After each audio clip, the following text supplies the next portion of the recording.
How did a seemingly harmless story almost destroy someone's career and ensure a nationwide ban? And what exactly is the 227 incident? This story shows that the website Archive of Our Own might not be as innocent as many think. It all begins with the TV show The Untamed, which aired in 2019. The two main characters were played by Xiao Zhan and Wang Yibo. The show follows the adventures of two soulmates who travel around the country to solve mysteries that are linked to a tragic event that happened in the past. Prior to the controversy, The Untamed was a huge critical and commercial success, and it gained a lot of fans both domestically and internationally. Both actors were at the peak of their careers. Although it's based on a web novel, the series did censor a lot of the romance between the two male characters because of China's ban on the portrayal of LGBT in films. Then, in January of 2020, Xiao Zhan took a huge fall in his career, and the previously high ratings for The Untamed started to drop down rapidly. On January 30th of 2020, a user on the popular fanfiction website Archive of Our Own posted a novel titled Falling featuring Xiao Zhan and Wang Yibo.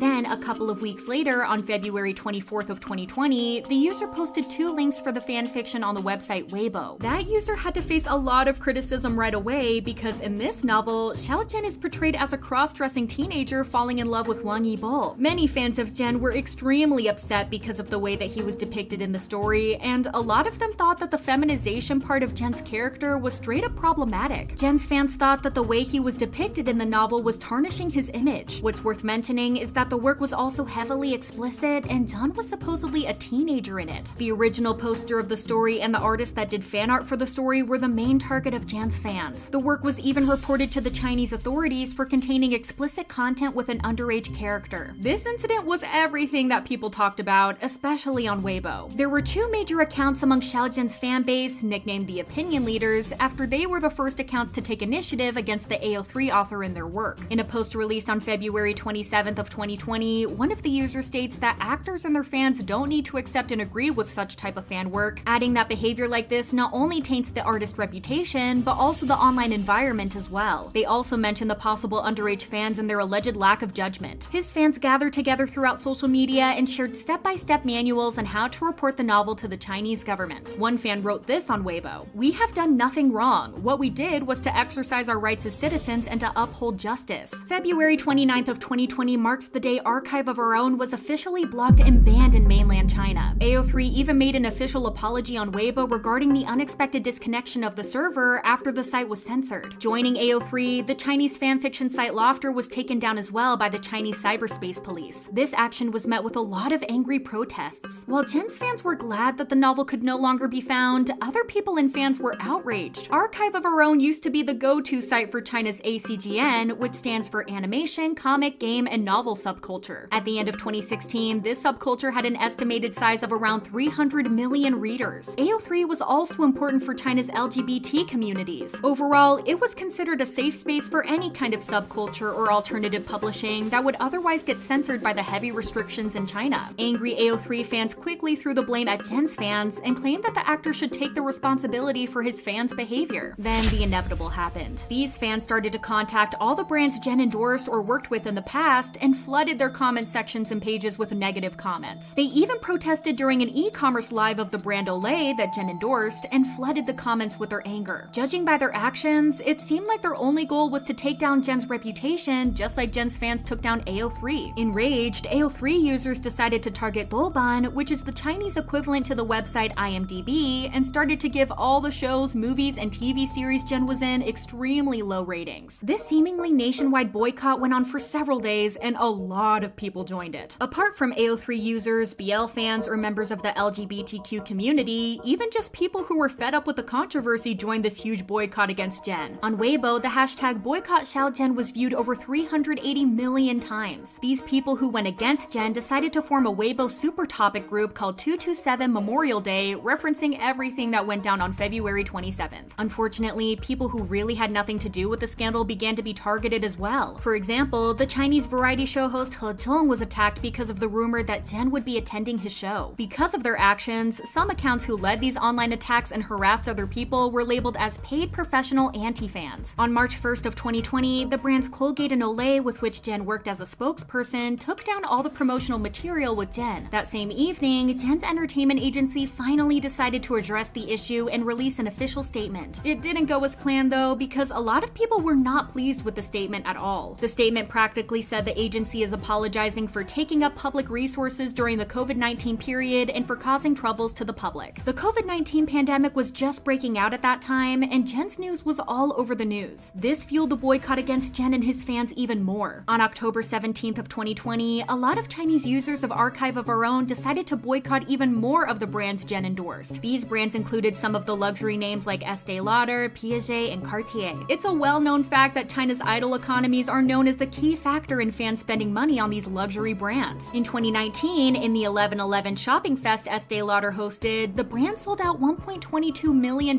worth of Jen-related products on its Tmall in only 1 hour. When it comes to Jen, neither the idol or the brands actually did anything wrong, but the whole situation escalated so quickly because of the fans' poor behavior. An anonymous PR professional based in Beijing commented on the situation. Xiao Zhan's fans have harassed others so terribly online that they managed to destroy a source of creativity and expression for massive numbers of people. Then they added that this situation is an example of modern-day toxic fandom in China. Another PR professional from a Shanghai-based celebrity agency commented that this scandal could be a wake-up call for brands who have become too dependent on idols in China. When a brand's growth relies on a pop idol's fan base rather than its core branding and products, you know this is unhealthy. They further explained that the fan economy only creates a short and quick hype, but the harm it also generates will last for a long time. While all of this was going down, Jen was understandably out of the public eye and laying low. He didn't make his first public appearance until May of 2020 when he addressed the controversy through an interview with Economic View. Jen decided to be open and honest about his feelings and said, "This controversy happened during the most crucial period when the whole country was fighting the outbreak. When I was home in self-quarantine at the time, I felt very uneasy and regretful. If it's because of such controversies that have impacted netizens and given them trouble, I want to sincerely say I'm sorry to them right here." Jen had this to say upon being asked about how he felt when he first saw the malicious rumors. "It's not about feeling wronged either. I think it's more about not being able to figure it out." Jen also addressed the claim that idols should manage their own fans well. Jen shared that he didn't agree with this statement because he felt like he doesn't have a boss/employee relationship with the people that support and love him. Jen continued, "Managing, this word. I don't think our relationship is that of a boss and employee. Moreover, I think our relationship is more of equals." The video earned over 39 million views in just a couple of days. Overall, the response from that interview was positive, with many Chinese netizens complimenting Jen for bravely facing negative comments and keeping a modest attitude all the time. The hashtag for the interview with Economic View earned over 1 billion views on Weibo in just a couple of days, and it topped the trending list on Twitter for Thailand, where the Untamed was extremely popular. One of Jen's fans shared their thoughts on the interview with the Global Times and said, "His voice was trembling and hoarse while answering questions, and I could feel his honesty and tenacity through the video. He calmly confronted right and wrong and took the opportunity to spread positive energy while calling on people to do some charity work." Another netizen commented, "As an onlooker, no matter whether the interview was just a public relations measure, I think he was brave enough to proactively respond to the controversy surrounding him. Yet again, this interview didn't please all of the people." One of AO3 fans shared their view on the controversy and said, "He knows his fans made a mistake, but doesn't dare to say it because he does not want to give up the benefits these fans bring him by offending them. I didn't think his apology was honest. With thousands of people against him, it seemed like Jen's career would be over for good." In December of 2020, Jen made his first live performance on the 10-set video All-Star Night Show, and this resulted in his name trending both on Weibo and Twitter. This signified that he's still popular and loved despite the whole country once trying to take him down. Even though that's all for today, make sure to check out our website cookielit.com, where you will find more interesting stories. Bye guys!